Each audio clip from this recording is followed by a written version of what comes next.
بسم اللہ الرحمن الرحیم۔ السلام علیکم، آپ دیکھ رہے ہیں الف نیوز اور میں ہوں آپ کے ساتھ ماجد علی۔ شامل کرتے ہیں آج کی ون لائن ہیڈ لائنز۔ ترکی سے کوئی مذاکرات نہیں ہوں گے، شام کا واضح پیغام۔ تیل کا کھیل، شہزادہ محمد بن سلمان کی پالیسیوں کے آگے جو بائیڈن کو بڑی ناکامی۔ حماس رہنما کو قتل کی دھمکی، فلسطین اور اسرائیل کے درمیان نئے تصادم کا خطرہ۔ امریکہ اور یورپ نے روس کا گھیرا تنگ کر دیا، پابندیوں پر مبنی مختلف اعلانات۔ اشتعال انگیز بیانات، پاک فوج برہم، آرمی کو سیاسی گفتگو سے دور رکھیں، ISPR۔ ایرانی سپریم لیڈر اور شامی صدر بشار الاسد میں اہم ملاقات، دو طرفہ تعلقات مضبوط کرنے پر اتفاق۔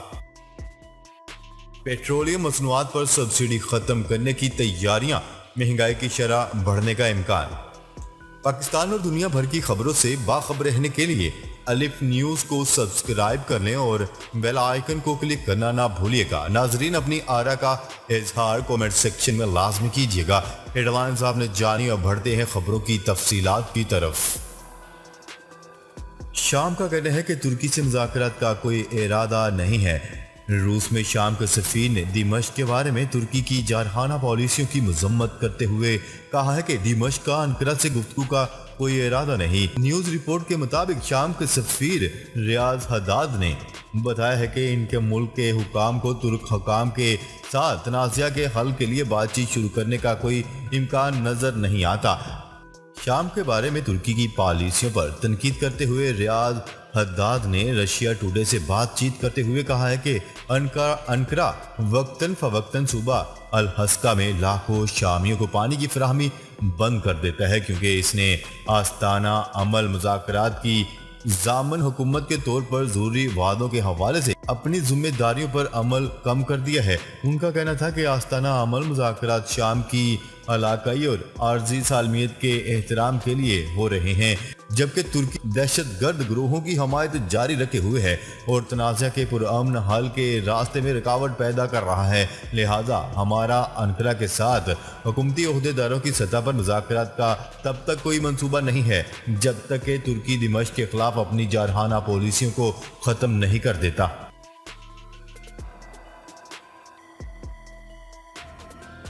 خبر کے اگلے حصے میں بات کرتے ہیں تیل کا کھیل، محمد بن سلمان کی پالیسیوں کے آگے جب بائیڈن کو بڑی ناکامی کا سامنا۔ وال اسٹریٹ جرنل کی رپورٹ کے مطابق دونوں ممالک نے امریکی صدر کی درخواستوں کو نظر انداز کر دیا اور جنگ کے بعد قیمتوں کے بحران کے لیے تیل کی برآمد بڑھانے سے انکار کر دیا۔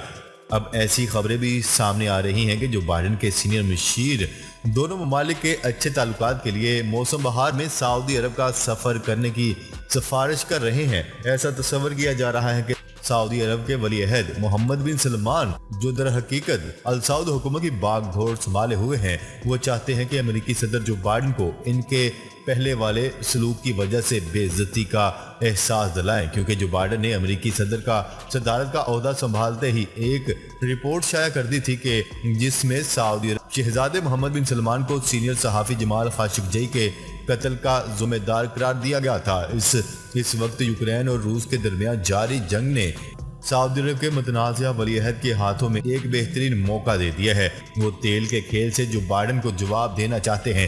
خیال ہے کہ جب ڈونلڈ ٹرمپ امریکہ کے صدر بنے تھے تب انہوں نے اپنے غیر ملکی سفر کا آغاز سعودی عرب سے کیا تھا۔ وہی جو بائیڈن سعودی عرب کے شہزادے سے رابطہ کرنے سے مسلسل پرہیز کرتے نظر آ رہے ہیں۔ یہی وجہ ہے کہ ابھی تک دونوں ممالک کے رہنماؤں کی باضابطہ طور پر کوئی ملاقات نہیں ہوئی، لیکن اب جب روس اور یوکرین کے درمیان جنگ اپنے عروج پر ہے تو دنیا کی صورتحال بھی بدلی نظر آ رہی ہے۔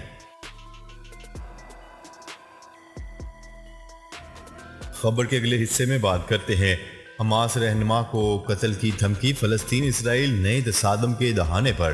غزہ میں حماس کے رہنما کو قتل کرنے کی اسرائیلی دھمکیوں پر تنظیم کے عسکری ونگ اور دیگر فلسطینی دھڑوں کی جانب سے شدید رد عمل سامنے آ رہا ہے۔ نیوز رپورٹ کے مطابق اسرائیل میں فلسطینی حملوں کے جواب میں غزہ میں حماس کے رہنما کو قتل کرنے کی دھمکی دی گئی تھی۔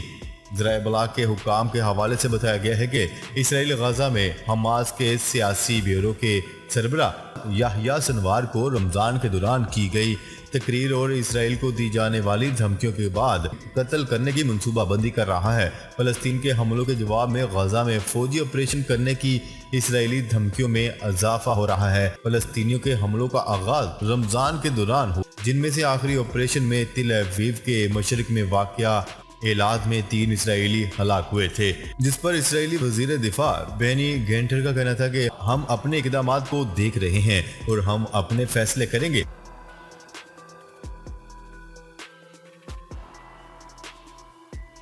خبر کے اگلے حصے میں بات کرتے ہیں۔ امریکہ اور یورپ نے روس کا گھیرا تنگ کر دیا۔ امریکہ اور G7 ممالک نے روس کے خلاف پابندیوں پر مبنی مختلف نئے اعلانات کر دیے۔ تفصیلات کے مطابق امریکی صدر جو بائیڈن نے G7 ممالک کے رہنماؤں کے ساتھ یوکرین کی صورتحال پر ویڈیو کانفرنس کی، جس میں G7 ممالک نے روسی تیل پر مرحلہ وار پابندیاں عائد کرنے کا اعلان کر دیا۔ امریکہ نے بھی روس پر مزید پابندیاں عائد کر دیں۔ 3 روسی ٹی وی اسٹیشن کی نشریات بند کر دی گئی ہیں۔ روس کے مزید بینک اور اکاؤنٹنگ فرمیں بھی امریکی پابندیوں کی زد میں آ گئیں۔ امریکہ نے 2500 سے زیادہ روسی فوجی افسران پر ویزا پابندیاں بھی عائد کر دیں۔ خصوصی جوہری مواد برآمد کرنے کا روسی لائسنس بھی معطل کر دیا گیا۔ G7 ممالک نے بھی روسی تیل پر مرحلہ وار پابندیاں عائد کرنے کا اعلان کر دیا۔ فرانسیسی صدر نے روس پر نئی پابندیاں بے مثال قرار دے کر کہا ہے کہ روسی تیل اور گیس پر انحصار ختم کر دیں گے۔ ماسکو پر مزید پابندیاں لگانے کی ضرورت پر زور دیتے ہوئے اطالوی وزیر اعظم کا کہنا تھا کہ G7 ممالک کو غذائی قلت کے شکار ممالک کی مدد کرنی چاہیے۔ برطانوی وزیر اعظم بورس جانسن نے کہا ہے کہ یوکرین کو مزید فوجی سازوسامان کی ضرورت ہے۔ روس کے حملے کے خلاف دنیا یوکرین کی مدد کے لیے آگے بڑھے۔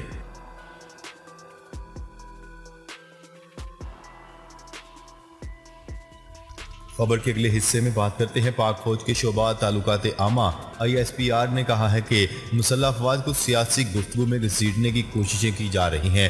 ملک کے بہترین مفاد میں پاک فوج کو سیاسی گفتگو سے دور رکھا جائے۔ اتوار کو پاک فوج کے شعبہ تعلقات عامہ ISPR کی طرف سے جاری بیان میں کہا گیا ہے کہ گزشتہ کچھ عرصے سے ملک میں جاری سیاسی گفتگو اور مباحثوں میں پاک فوج کی مسلح افواج اور ان کی قیادت کو دانشتہ طور پر گھسیٹنے کی کوششیں کی جا رہی ہیں۔ مسلح افواج کے ساتھ ساتھ ان کی اعلیٰ قیادت کے حوالے سے براہ راست واضح اور مختلف حوالوں سے باتیں کی جا رہی ہیں، جس میں عوامی فورمز اور سوشل میڈیا سمیت مختلف پلیٹ فارم پر کچھ سیاسی شخصیات، بعض صحافی اور تجزیہ کار بھی شامل ہیں۔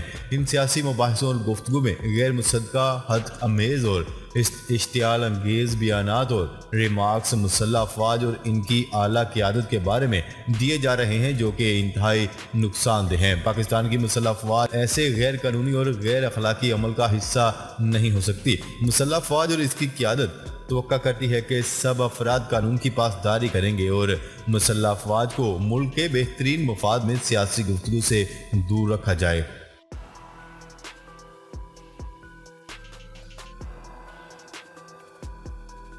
خبر کے اگلے حصے میں بات کرتے ہیں۔ ایران کے سپریم لیڈر آیت اللہ خامنائی نے تہران میں شام کے صدر بشار الاسد سے ملاقات کی اور باہمی دلچسپی کے امور پر تبادلہ خیال کیا۔ ایرانی سرکاری میڈیا کی رپورٹ کے مطابق آیت اللہ خامنائی نے سیاسی اور عسکری میدانوں میں شام کی شاندار کامیابیوں کا ذکر کرتے ہوئے کہا ہے کہ موجودہ شام جنگ سے پہلے والے شام جیسا نہیں رہا۔ اگرچہ اس وقت آج جیسی صورتحال نہیں تھی، لیکن شام کی ساکھ اور وقار ماضی کے مقابلے میں اب بہت بہتر ہے۔ بین الاقوامی جنگ میں شام کی مزاحمت کی طرف اشارہ کرتے ہوئے سپریم لیڈر نے بشار الاسد کو ایک پرعزم حکمران قرار دیا جو خدا کی نصرت سے جنگ کے بعد شام کی تعمیر نو کے متمنی ہیں۔ آیت اللہ خامنائی نے شہید قاسم سلیمانی کا بھی حوالہ دیا اور کہا ہے کہ لیفٹیننٹ جنرل قاسم سلیمانی نے شام اور اس کے دہشت گردوں کے خلاف جنگ پر خصوصی توجہ دی، جس طرح انہوں نے ایران کے خلاف عراق کی مسلط کردہ جنگ کے دوران دی تھی۔ انہوں نے ان قربانیوں کو بھی یاد کیا جو شہید قاسم سلیمانی نے شام کے لیے دیں۔ دوسری جانب بشار الاسد کا اپنے بیان میں کہنا تھا کہ علاقائی مسائل بالخصوص فلسطین کے مسئلے پر گزشتہ 4 دہائیوں کے دوران ایران کے مضبوط موقف نے پورے خطے پر یہ ثابت کر دیا ہے کہ ایران کا اپنایا گیا راستہ درست اور اصولی ہے۔